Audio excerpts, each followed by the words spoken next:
All right, welcome back to the Jason Gray Show. Let's go ahead and talk about Investor Day down in Austin, Texas. Some of the stuff that we heard, some of the good things and the bad things, mainly all good things from what I'm seeing here.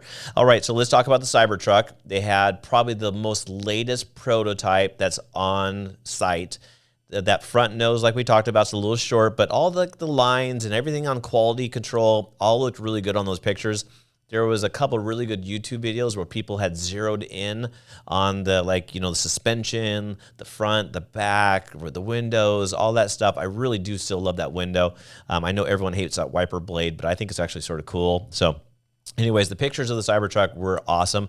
You know what we're going to see is, since the Cybertruck's going to only come out in that one color, we're going to see a ton of people like wrapping their trucks. You know, they're going to do a camo wrap or different color wraps and matte blacks and matte grays. It's going to look pretty cool. People are going to customize these a lot. And so excited to see that come out. Sounds like still projection for the end of the year, of course. When they start ramping these things up, they don't produce a lot in the beginning, and they'll ramp this Cybertruck up. Elon did mention that they'll produce as many as people want. So if they, $1 million a year, or if it's $250,000, oh my goodness, 250,000 cars per year, that's what they'll do. So they'll just go based on, need and demand, and they'll adjust accordingly. They did mention about 2 new car models that are going to come out as well too, so they hinted at that. It might be like a Model 2 version, or maybe a different take on the Model 3. Then they did have those robots come out, and so the Optimus Robots came out, and they had a group of them that were walking around, and you could sort of see them doing actions. They're using the same technology as they're using for full self-driving, they're using in the robots. And so at some point in time, they're going to get these out on the production field. I think Tesla will be the main people testing this out for quite a while. They'll use the FSD to train these, have them do some basic tasks, and at some point in time, they'll start mass producing those. Now, Elon made a crazy statement that he says he could see one, Optimus robot per person in the world, and that's a crazy number. So just don't blow your mind on that. That's just a stupid number. But if that's the case, game's over for a lot of people, unfortunately. Okay, so they did talk about full self-driving. Still staying on the same narrative that, this is coming right along. Everything's looking really good. I know that Elon has said multiple years over and over again that full self-driving will be solved.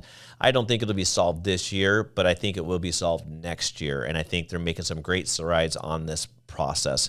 They didn't talk about too much about the Dojo computer, but there is some talks about that happening just a little bit.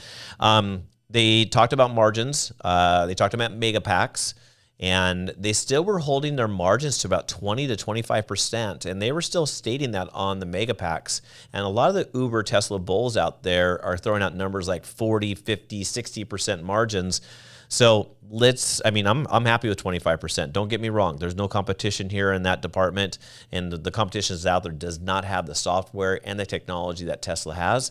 So in doing so, let's hope that the margins increase, but I'm okay with 25% margins. As you already know, probably, he had appointed a CEO for Twitter who's supposed to start now in about 5 weeks. So we'll see how that goes. Some people love it. Some people hate it. Some people think she's part of some, cult or whatever. But let's sort of see what happens, how she does. At the end of the day, you just got to see how she performs. Right? I don't really care what her background is. As long as she's qualified and she produces for Elon and the team with Twitter, I think that's great. They did talk about when, after they had spoken, they took a bunch of questions. Some of the questions, honestly, were the dumbest questions in the world. I can't believe some people even asked the questions they asked, and they're Tesla investors. It was shocking to me. But one of the great ones was Meet Kevin came out and said, hey, what do you think about advertising? And Elon sort of pondered it for a little bit and said, hey, it's sort of ironic. I own Twitter, but, I don't really do any advertising for Tesla. And he goes, you want to know what? I'll consider doing it. Let's go ahead and we'll do a little bit of advertising. And the crowd erupted. And he's like, oh, I guess the shareholders are telling me, yeah, maybe we should be doing advertising. So the advertising piece is really important, because I think a lot of people are just not aware of all the benefits of Tesla. And mainly they're going to talk about the Tesla car in these advertisements. but eventually they can pivot to other things. So this will be an interesting take on, what are they going to advertise about? I think they need to advertise about the safety features, how easy it is to, charge your car. I mean, get around some of those misconceptions that the Tesla cars are so expensive. They're just as expensive as a Toyota Corolla, and there's no maintenance on them, right? You're changing your tires and you're putting in your windshield wiper fluid, no oil changes, over-the-air updates, all the stuff that happens with it. So I think the investor meeting was a great meeting.